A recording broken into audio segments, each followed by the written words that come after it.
अस्सलाम वालेकुम guys and welcome to the Ark YouTube channel.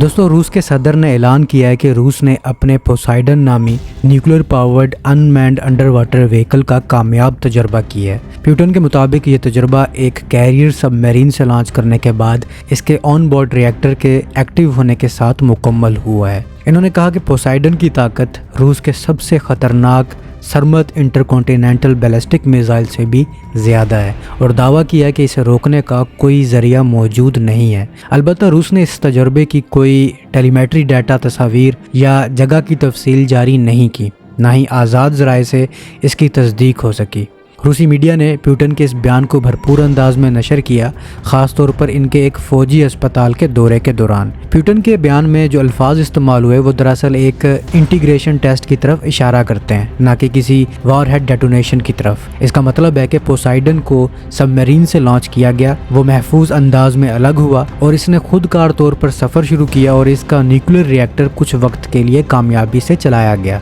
ये बज़ाहिर एक अहम कामयाबी है क्योंकि ये एक बस के साइज़ जितना ऑटोनोमस न्यूक्लियर यूयूवी है, जिसे 2015 में पहली बार लीक किया गया था और 2018 में बाकायदा तौर पर दिखाया गया। ओपन सोर्सेज के मुताबिक पोसाइडन, जिसे 2M39 कैनयन के नाम से भी जाना जाता है, एक एक्स्ट्रा लार्ज ऑटोनोमस अंडर सी व्हीकल है जो समंदर के पार एक मल्टी मेगाटन न्यूक्लियर वारहेड ले जाने की सलाहियत रखता है। इसके बारे में कई तकनीकी दावे अभी तक तस्दीक तलब हैं, लेकिन माहिरीन का ख्याल है कि इसमें एक liquid metal cooled nuclear reactor लगा है जो एक पंप जेट को चलाता है। ये तकरीबन 1000 मीटर की गहराई में काम कर सकता है और इसकी रफ्तार आम टॉर्पेडोज से कहीं गुना ज़्यादा है। इसका बुनियादी मकसद सीधा है, एक ऐसा न्यूक्लियर डिलीवरी सिस्टम जो समंदर की गहराइयों में रहकर दुश्मन के बैलिस्टिक मिसाइल डिफेंसेस को बाईपास करके इनके कोस्टल सिटीज़ या कैरियर ग्रुप्स को निशाना बना सके। इसके लॉन्च प्लेटफॉर्म्स यानी सबमरीन्स बहुत अहम किरदार अदा करते हैं। ये 2 सबमरीन से लॉन्च किया जा सकता है, एक प्रोजेक्ट 09852 जिसे K329 बेलगोरोड भी कहते हैं, जो 2022 में रूसी नेवी को दी गई और कहा जाता है कि ये 6 पोसाइडन टॉर्पीडोज ले जा सकती है। दूसरा प्रोजेक्ट 09851 खाबरोवस्क भी तकरीबन तैयार है। इन दोनों को रूस के सेवमाश शिपयार्ड में बनाया जा रहा है। प्यूटन के बयान से जाहिर होता है कि ये टेस्ट मुकम्मल नहीं बल्कि एक इब्तदाई कामयाबी थी। अभी तक इस बात के शवाहिद नहीं मिले कि Poseidon deep ocean, stealth mode, interoceanic range, guidance, communication या टर्मिनल नेविगेशन में कितना कामयाब है। फिलहाल ये कहना दुरुस्त होगा कि ये तजुर्बा सिर्फ प्रपल्शन इंटीग्रेशन यानी न्यूक्लियर इंजन के कामयाब ऑपरेशन तक महदूद था, ना कि किसी जंगी तैयारी के दर्जे का मुजाहरा। अगर पोसाइडन अपनी डिज़ाइन कारकर्दगी के करीब भी पहुंच जाता है तो ये रूस के लिए एक नया सेकंड स्ट्राइक ऑप्शन बन सकता है। मसलन अगर ये नॉर्वेजियन सी से अमेरिका के ईस्ट कोस्ट तक जाए तो तकरीबन 3300 नॉटिकल माइल्स का फासला 50 नॉट्स की रफ्तार से 66 घंटों में या 30 नॉट्स पर 110 घंटों में तय करेगा। ज़्यादातर वक्त ये आहिस्ता रफ्तार में खुफिया तौर पर चलेगा और हदफ के करीब पहुंचकर तेज़ी से हमला करेगा। ये रफ्तार तेज़ नहीं मगर इतनी ज़रूर है कि किसी भी बहरान के दौरान अमेरिका या नेटो के लिए बड़े फैसले करने का वक्त कम कर दे।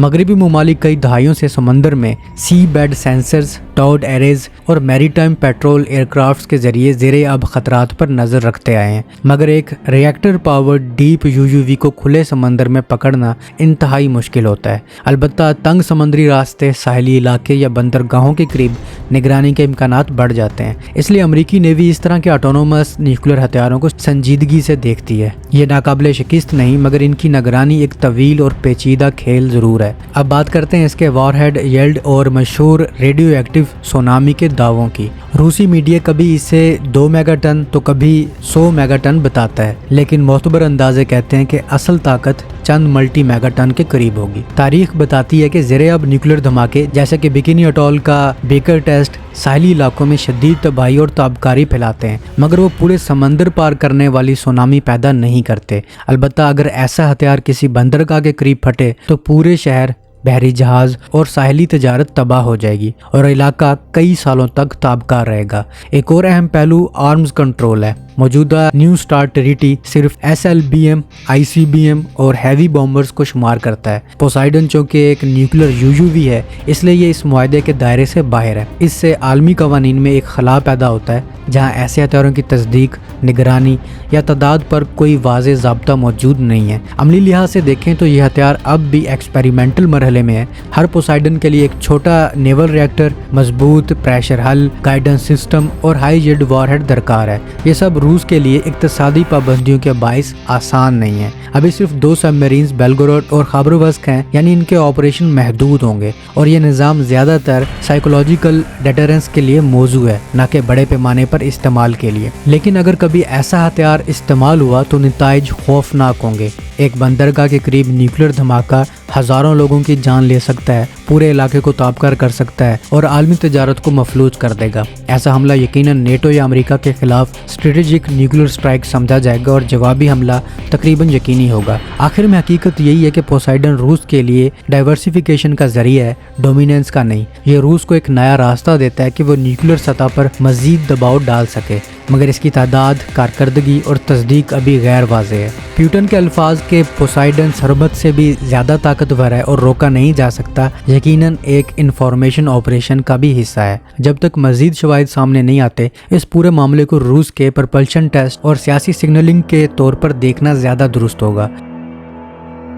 دوستو یہ بات بھی یاد رہے کہ کچھ دن پہلے ہی روس نے اپنے ایک اور سپر ویپن کے ٹیسٹ کے بارے میں کہا تھا کہ انہوں نے اس کا تجربہ کر لیا ہے، جو کہ بروستنک میزائل ہے، جو کہ ایک ایسا کروز میزائل ہے جس کی رینج ان لمیٹڈ ہونے والی ہے۔ ایک ایسا میزائل جو کہ دنیا میں موجود دوسرے کروز میزائلوں سے بہت مختلف ہے، جو کہ دوسرے میزائلز کی طرح turbojet, ramjet, scramjet, pulsejet یا سالڈ راکٹ موٹر کا استعمال نہیں کرتا، بلکہ پاور کے لیے ایک نیوکلیر ری ایکٹر کا استعمال کرتا ہے۔ یعنی فیول کی کوئی ٹینشن نہیں۔ اگر فیول کی ٹینشن نہیں تو اس کا مطلب ہے کہ دنیا میں کہیں بھی جا سکتا ہے۔ روس کے مطابق اس نے جو تجربہ کیا ہے، اس میں اس میزائل نے 14,000 کلومیٹر پرواز بھری ہے۔ بروستنک کے بعد اب پوسائیڈن کا تجربہ، جو کہ یہ انڈر واٹر دنیا کے کسی بھی کونے تک جا سکے گا اور اس میں بھی نیوکلیر ری ایکٹر انجن استعمال ہوگا، اس بات کی طرف اشارہ دیتے ہیں کہ روس دنیا میں ویپن کی دوڑ کو ایک نئی شکل دینے جا رہا ہے۔ اور یہ تو روس کے صرف 2 سپر ویپنز کی بات ہو رہی ہے، جبکہ 4 اور بھی موجود ہیں، جو کہ ایوانگارڈ ہائپرسونک گلائیڈ وہیکل، زرکون، کنزہال اور RS سرمت ICBM ہیں۔ تو اب تک کے لیے اتنا ہی۔ امید آپ کو یہ ویڈیو پسند آئی ہوگی۔ ملتا ہوں نئی ویڈیو میں، تب تک کے لیے اپنے ہوسٹ بلال کو اجازت دیجیے۔ اللہ حافظ۔